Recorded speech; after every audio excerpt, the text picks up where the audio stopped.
மஞ்சள் பூசணி கூட்டு எப்படி செய்யலான்னு சொல்லித்தரேன். ஒரு கடாயில் கொஞ்சம் தேங்காய் எண்ணெய் ஆட் பண்ணி 1 ஸ்பூன் கடுகு, 2 பச்சை மிளகாய், கொஞ்சம் கருவேப்பிலை, ஒரு பெரிய வெங்காயம் சின்ன சின்னதாக கட் பண்ணி ஆட் பண்ணி நல்லா வதக்கி எடுத்துக்குங்க. இதில் 1/2 ஸ்பூன் மிளகாய்த்தூள், 1/4 டீஸ்பூன் மல்லித்தூள், கொஞ்சம் மஞ்சத்தூள் நல்லா வதக்கிட்டு கட் பண்ணி வச்சிருக்கிற பூசணிக்காவை ஆட் பண்ணி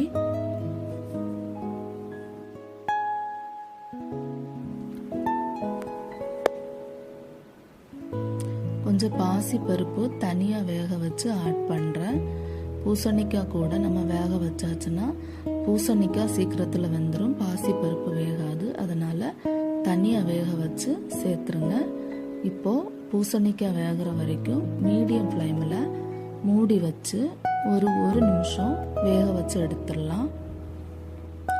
ஒரு கைப்பிடி அளவு தேங்காய் எடுத்து மிக்ஸி ஜாரில் அரைச்சு சேர்த்துக்குங்க.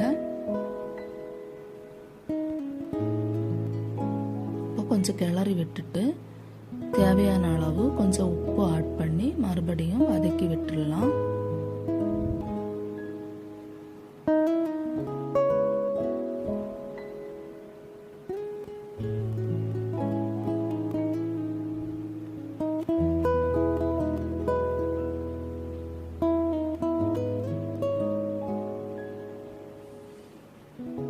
கடைசியாக 1/4 டீஸ்பூன் வெல்லம் ஆட் பண்ணி ஸ்டவ் ஆஃப் பண்ணிடுங்க. கொஞ்சம் கிளறி விட்டுட்டு ஸ்டவ் ஆஃப் பண்ணிடுங்க. இந்த கூட்டு கண்டிப்பாக உங்கள் வீட்டில் ட்ரை பண்ணி பாருங்கள், ரொம்ப சுவையாக இருக்கும்.